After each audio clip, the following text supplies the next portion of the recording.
everybody's looking at how can I be better than anybody else just to survive? Because now that's really what we're talking about. First surviving, then thriving. What you would suggest to start with? What would be the first step to move into that right direction? So if you just stick with this formula, if you will, and just say, how far from the plant am I eating? Now we have something that is smaller than visible to the eye, who is devastating humankind, and we can't do much about it. So to recognize again that we are part of nature, we can't be separate from it. And when we go back and listen to that, then we can learn and be able to evolve.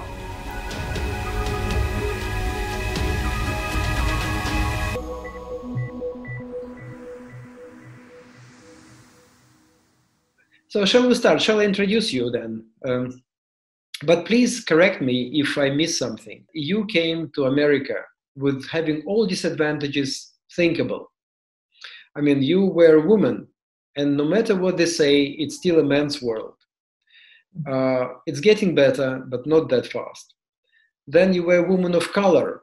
And again, we know that no matter that, yes, there are a lot of good people, but there are quite a lot of racism and some, misunderstanding, let's put it that way. Then you were immigrant. You came from Hong Kong, right? You're Hong Kong, China. And you were immigrant. And so you had to work. I lived in England for more than 25 years or 30 years. And I know that being an immigrant, I had to be better, or at least no worse than locals. Otherwise, there is no way you could get anywhere. So you had all these disadvantages, and you became professionally, on your corporate career, you became president of Avida. Then you became president of Reebok. And then you became vice president of Nike. I don't know any woman who could go up as high in this male-dominated athletic, apparels and footwear, and you managed to be, vice president. And I know with the Reebok, I've read somewhere that you were responsible for strategy in 120 countries worldwide. It's incredible. And then you are a writer, and you've written a book which I've read recently, and it's a wonderful book, Happiness Choice. And I've read somewhere, actually a couple of days ago only, that it's the third most read book among business people. So it was not just happy, happy, happy, aimed at some, housewives, but it's like business, corporate people praise the book as an excellent book.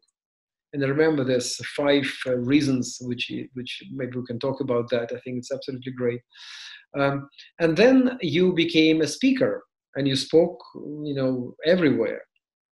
And your awards, which you received from different countries, and I was in Thailand, and you're known there. Greek people know you there, and you have this US Foundation. You're a co-founder, right, of that very important initiative, which I would like to mention as well today.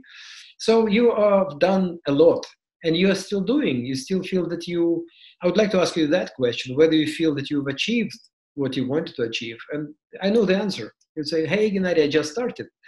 Because it's like, I think now genes. So we just started. But and you are expert on leadership, of course. Leadership in it's a wonderful thing. And then you offered me some topics to talk about. And there was one particular which I thought, well, that's interesting. And I said, well, would you like to talk about that? And you said, yes, it's my passion now. And it's not leadership. It's connected to that, but it's plant-based diet and the concept plant-based. And I thought how wonderful, because you said absolutely correctly that if you don't have immune system, what sort of leadership? To say nothing of absenteeism at work and unhappiness and illnesses and fear of death. This coronavirus told us that we have to build our own immune system. We cannot rely on pharmaceutical companies because there are so many, conspiracy theories and talks that it's vaccination, not vaccination. I even don't know whether to vaccinate my kids or not. And I do it like halfway, which is wrong. But the best way is, as you said, is immune system. So we would like to talk about that. Hopefully we'll talk about leadership, and as well in connection to that. But and I hope very much that it's going to be not the one only interview, that we'll see each other more often. I talk too much. I know viewers are saying when this guy will shut up, because they came to listen to you, not to me. So shall we start? Why did you move to to this plant stuff? What triggered your change? And it was relatively recently, right? I mean, no, I mean. Well, I guess I can't say it's recent, because it's not really a shift to it. It's something that I've done all along. As she mentioned, thank you. Leadership is something that I share a lot about, because I've had many years working in 120 countries, as you mentioned, about how to be a leader. And most people now, I should say all business people, are looking for how they can have the competitive advantage, because business is difficult now. With the world as integrated as it is, and also as separate as it is right now, everybody's looking at how can I be better than anybody else just to survive? Because now that's really what we're talking about. First surviving, then thriving. So then I was looking through all the things I've been doing, and I've actually been working on this probably in the last year or so, and looking back more analytically at my own success, and also the success of the people that I've coached over the years, and saying, what is the secret ingredient? What is the tool that they have that makes a difference that some people may not have? And then that's when this came up. It's not what's new, it's just been part of my toolbox, but I never thought of it as such, because it was just part of me. It's like, you may not think about breathing as an asset, but stop breathing, you realize very quickly that it is very key to your well-being, breathing. And just the same thing, eating. What we eat is so crucial and basic to our lives. We may not think of that as being a tool, but stop eating and you'll realize that very quickly also. And that's really where it came about. And then that's when I started thinking about, I've been plant-based for 20-something plus years. Wow. And that's really where the advantage came up from, because of how it's given me the stamina, the endurance, the mental agility, and the ability to be able to be have presence of mind when things are going south. And as you know, in any business deal, sometime during the situation, it's something they're going to go and just come and hit you from the side that you never expected. Oh, they say every 40 days. Brian Tracy used to say every 40 days expected trouble. So, and sometimes more often than that. And so that's when I decided I should share about this tool that I've been using for all this time that I never even thought about as a tool, just like I never thought about breathing as essential until I stopped. And then we realized we can't. And so that's where that came in more into the consciousness. Right. Yeah, because eating and it's really like it affects not your just energy level, physical, but it's psychological as well. I think it's psychological health as well. Tell us more about that. I know that there is on the internet, there are a lot of your recipes, how you suggest, what people should eat. And it's really wonderful. I mean, it's wonderful stuff. And it's actually cheaper than a lot of people think. So more and more people are turning to becoming vegetarian. And I did myself. It's like more than a year I'm vegetarian. I felt okay before, I felt okay now. But psychologically, I feel better. Psychologically, I feel better that I can stroke a rabbit and without feeling guilty that I might eat you one day. But I don't want other people to feel guilty. So it's not the moral thing, but it's really, it just comes as a side effect. But more, it's like you said, having a tool. Yeah. And that's really very key is, as you said, we all have to eat several times a day usually. And like me, I love to eat, so it's something I enjoy. But one thing that what we eat makes a big difference. Is we talk about food coma, which means you eat too heavy a meal and you're dropping off and not being able to respond or think clearly, or you eat too much sugar and then you have a sugar high and then a crash, or you drink too much coffee and you speed and then you crash. All these things are part of what everybody knows that food does for us, but we don't think of it as the other way. It's like what you eat is going to either support all your goodness in your body, in your mind, in your emotions, or not. And so it's not an either or, because that's what a lot of people get very worried about. Oh, you mean I only can eat, and you fill in the blank.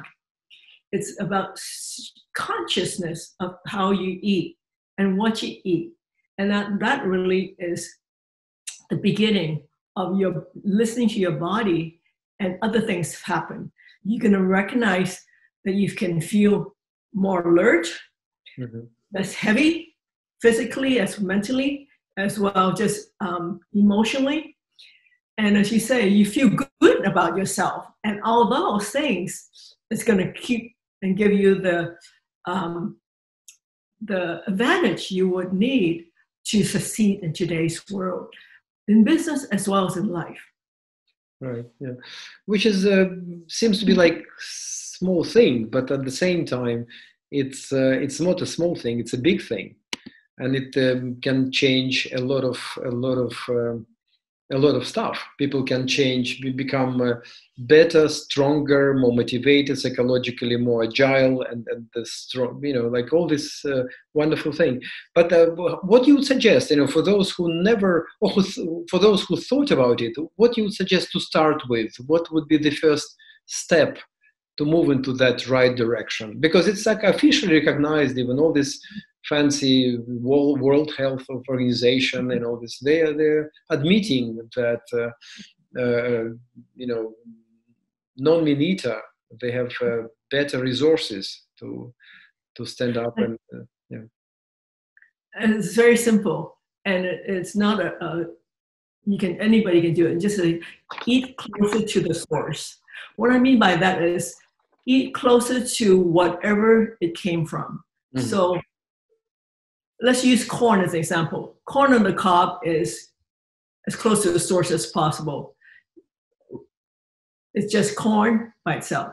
And then you can have cornmeal or grits, which is just corn ground up, pretty close.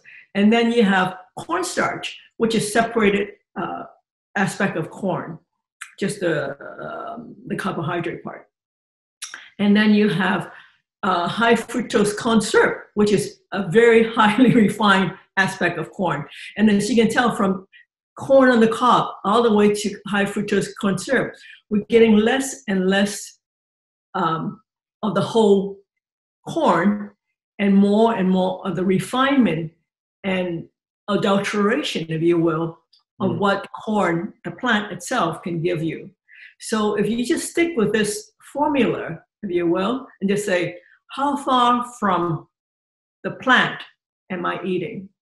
And that makes, or even if you want to eat animals or fish, how far from the animal or the fish am I eating? So whatever it is that you're eating, start thinking how close to the actual produce, ingredient are you eating? That's interesting. So you're cutting off, basically, you think in terms of cutting off this chain of transformation, food transformation. Mm-hmm. And it's interesting that you mentioned the thing on your site or somewhere I've read, that game changer.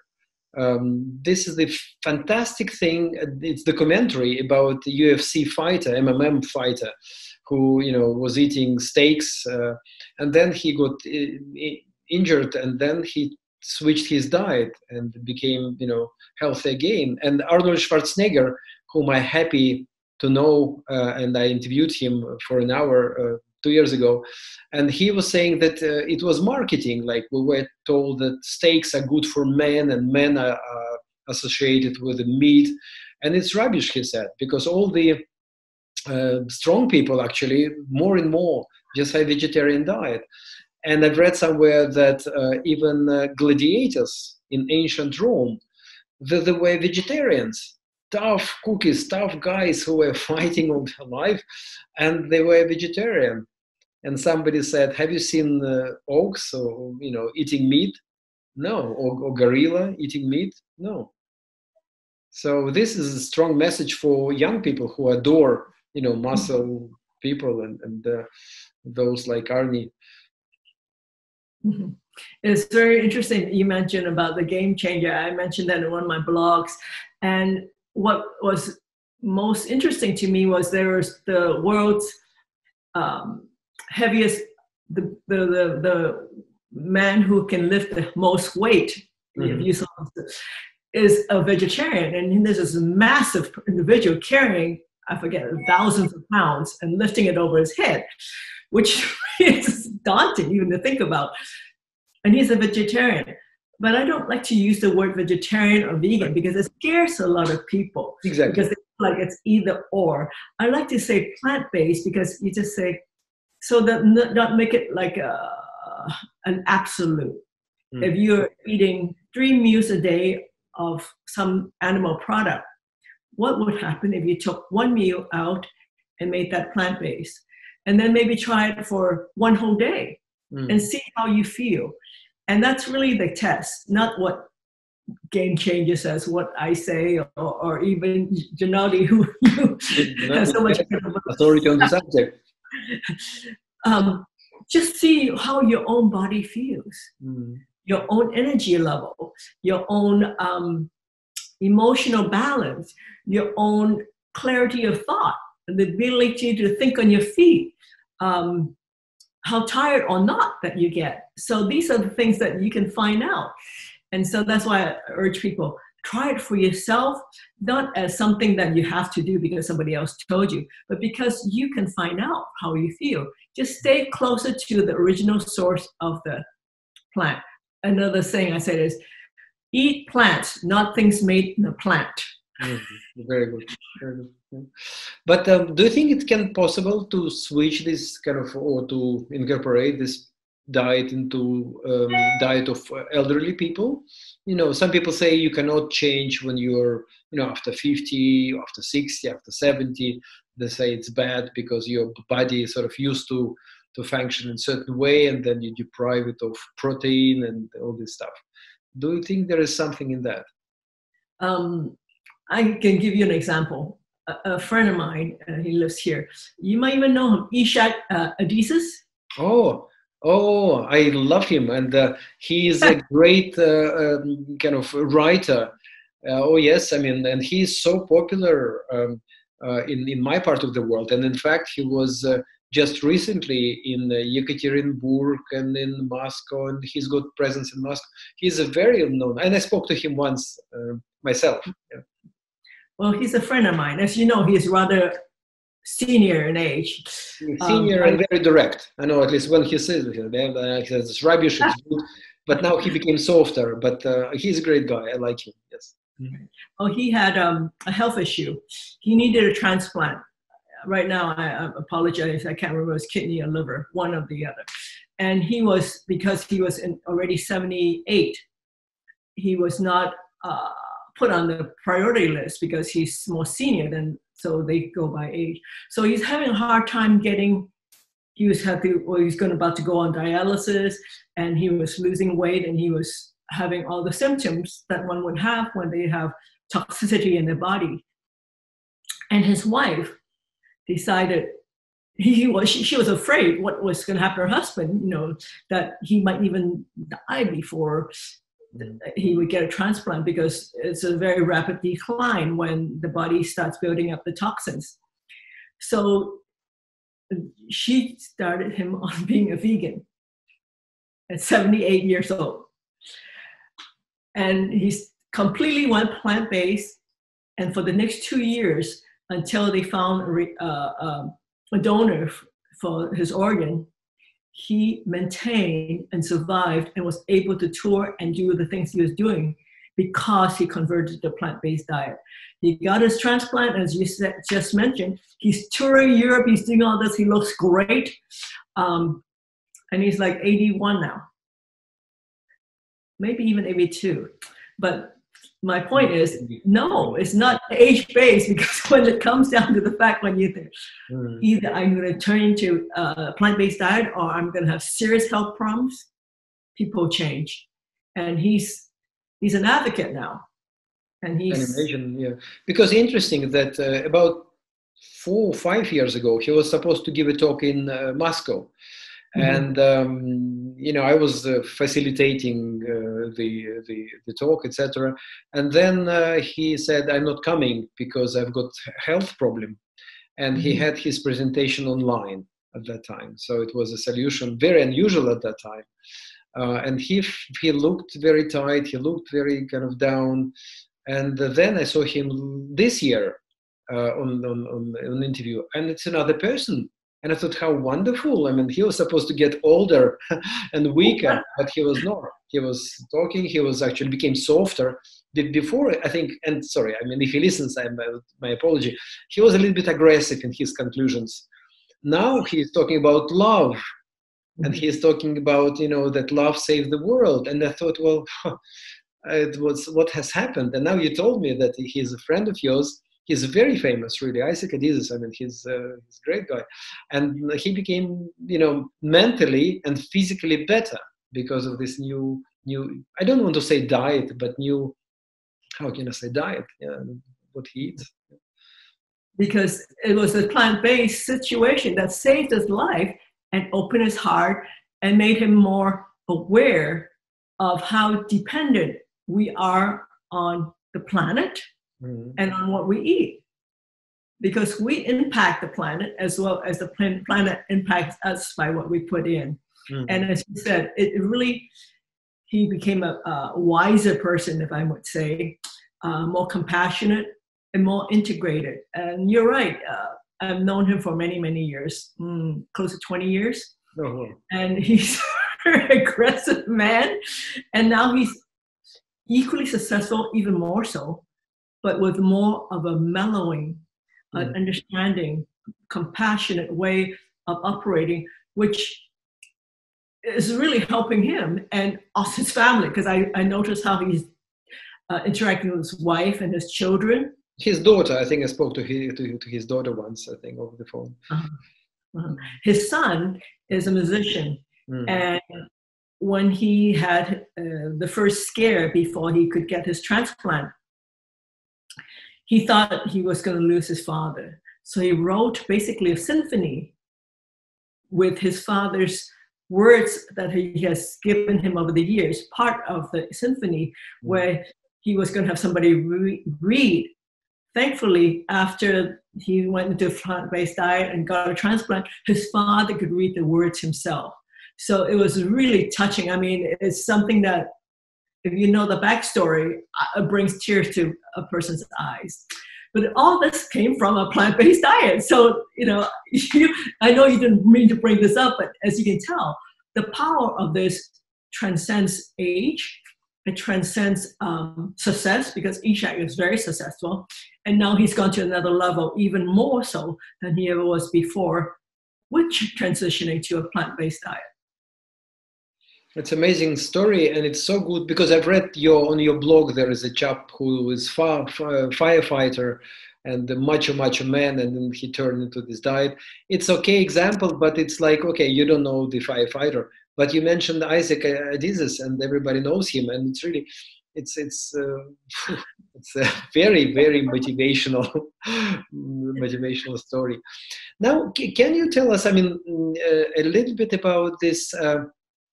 Planned success, because I love the concept, and it really brings like everything together, business and diet and plans. And can you tell us more about that? The term came to me, and I just said, as you said, ties everything together. Plant is what we're talking about, plant-based diet, but also plant success, meaning anchoring in success, putting ourselves, grounding ourselves in success in business, of course, which is what we normally talk about, but also in life, in relationships, and in our connection to the divine, whatever you want to call that. And so planting is a double meaning. Plant as in what we see, eat, depend on so much to give us life, because oxygen comes from plants too, as well as anchoring in success. So it's showing our own integration with the world and depending on the world and giving back to the world and to the earth and to nature. Yes, that's. I hope. I mean, you mentioned that this concept is already getting popularity. Let's put it that way, and more people are really using it. And I would like to use it because for me, it's really something which is which kind of gets us from just a good idea into something solid, more kind of connected to our life, to business and then the growth, and then it's really good. So I would like to read more myself about that because I think it's absolutely great concept. Right. And this knowing that is another tool in your toolbox for business success, for life success, is not either or. It's just integrating another tool that is just beginning to be made aware, even though we eat every day. We don't think of that as a tool. And here's a way now to think of something that is so fundamental to your well-being, to your survival, can also be a tool for your success. And this is something that I've incorporated in all my leadership work, is to show people how each person, can pull that into your toolbox and use it in a way that can give you the competitive advantage to move forward in every aspect of life.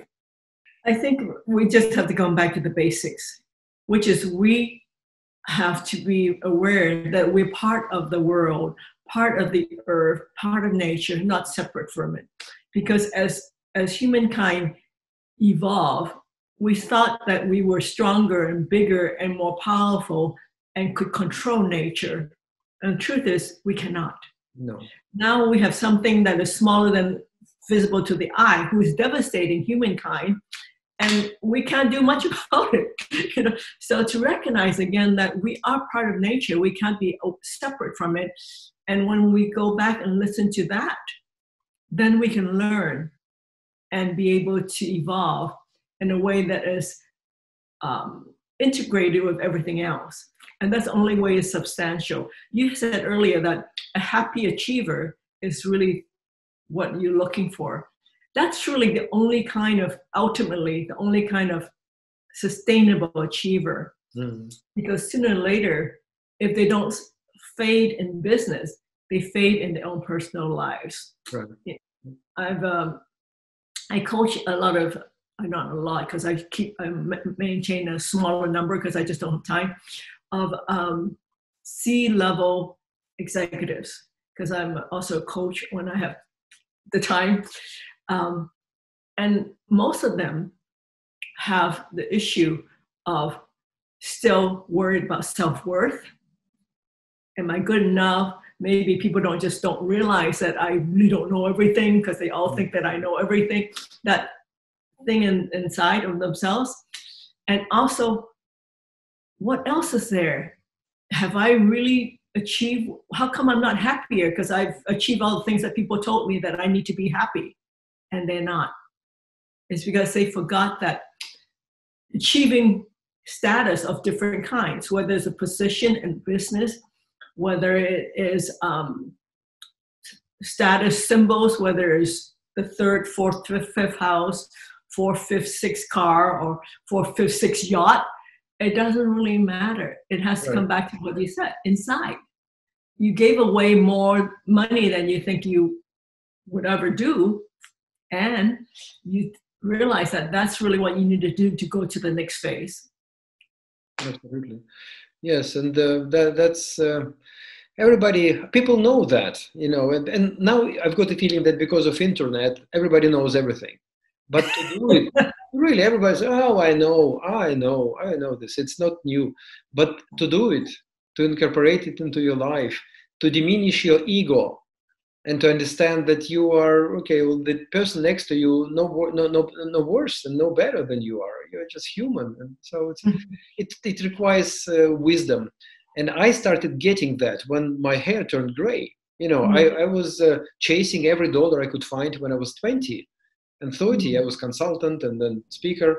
I mean, I didn't do anything bad, but I was really monetary was consideration of one of the driving force. And now I know that, well, I mean, if you don't have health and if you are got the virus, I mean, what money can, you know, do to you? Nothing, nothing. Or if you don't have people around you and if you don't have those who love you, and then, you know, so, well, but we do our part, what I feel is right, and I do my bit to make the world, sounds a little bit like ambitious, but world a little bit better. I like this phrase, when leaving this world a little bit better than when we enter this world. And I think this is really at most what we can do, I think, in life. Yeah. Well said. Yeah, well, it's not me.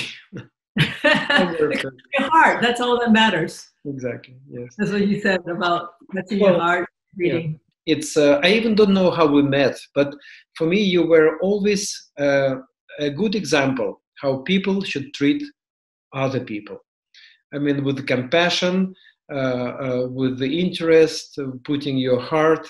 And it's, for me, it's very, very important. And thank you so much. Thank you so much for being with me. And I hope, fingers crossed, you'll find time sometime later on when I'll become, you know, famous blogger, so to talk about leadership and some other things which, you know, some people feel also very, very important, of course. Yeah. Thank you. It's a joy. I enjoyed speaking to you because you have the wisdom and the breath, and maybe it's something to do with your plant-based diet too. Well, maybe, but as I said, I'm kind of beginner. Thank you this way, but thank you so much. So talk to you soon, and be safe. Bye-bye.